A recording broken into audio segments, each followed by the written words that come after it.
Hello all, welcome to Chad Class 101. My name is Chad Power, but you may and will refer to me as Professor Power, and I'll be your teacher for this lecture. But Professor Power, what makes you qualified to teach this class?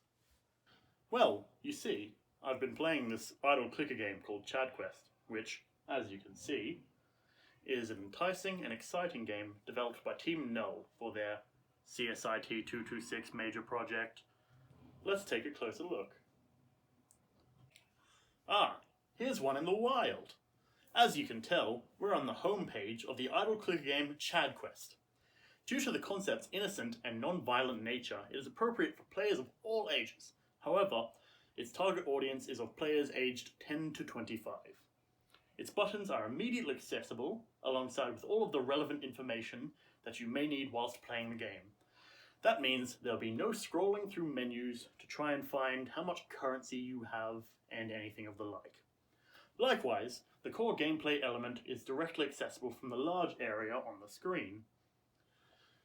As the player taps, the arm performs a rep, providing immediate visual feedback to the player and adds one or more to the rep count, which acts as your points and also contributes to the player's currency. Speaking of currency, we move down to the shop by clicking on the very evident button brandished with the word shop, which opens a scrollable menu up to about 2/3 of the screen, with a smooth animation, so that the player can peruse the long list of items that have been added while still being able to click on their home screen to gain currency. Each item is denoted by their title, a description, their price, their effect, and an icon. The list of items is sorted by price, and affordable items are a slightly darker shade to allow the player to easily identify the items within their budget. Once the item is purchased, the cost is deducted from their balance and the effect is added, as well as the item being grayed out to indicate that the item is purchased and is no longer able to be bought, as is common with all of the shop items. To ensure that the game is appropriate for the key demographic, the items have been restricted, leaving out references to drugs and other less innocent topics, such as steroids. To close this tab, simply click the tab title again, or to move to another tab, click the title of the other tabs. We are going to follow the natural flow over into the Skills tab to view all of the different multi-level purchases we can do to increase the amount of reps that are being done with each click, like a multiplier per se.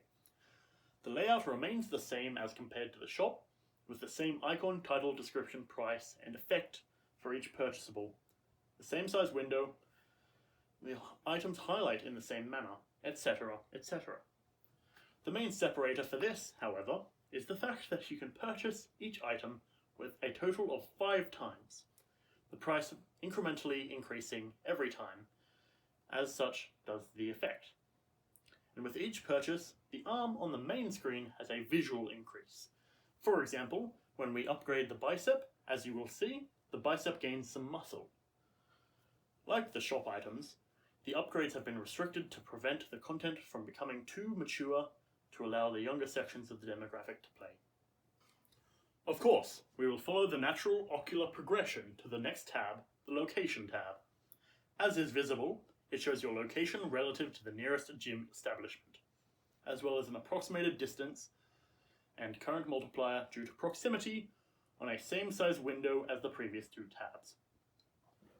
The location service is powered by Google Maps due to its reputability and was implemented to try and get the player base more active and physically fit. Finally, we close these tabs, as said earlier, by clicking the tab title once more, to see the smooth animation of the tab sliding back down.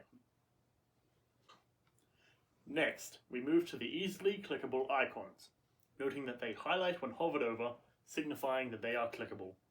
We can tell from the icons that they signify the Achievements menu, the Leaderboards menu, and the Settings menu. In the Achievement menu, we see, evidently enough, a list of achievements. This list is assorted in order of difficulty to obtain and is grouped by the type of achievement. Each achievement is shown in a similar fashion to the Shops tabs, with an icon, title, description, and reward. Completed achievements are slightly shaded whilst hovered over, and once the reward is claimed by being clicked on, are grayed out. The page takes up the whole screen to provide enough room for many achievements to be shown and to control the direction of ocular flow. The page can be closed out of using the red X in the upper right hand corner, which we will do to move to the next page, the leaderboards page.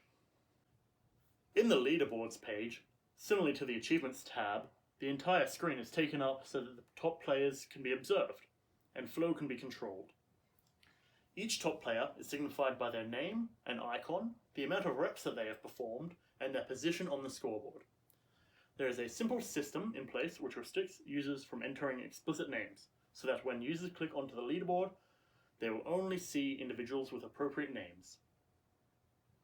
Lastly, the settings page shows all of the toggleable settings that control aspects of the game, such as, for audio, being the music and sound effects, location data, notifications, and other game data.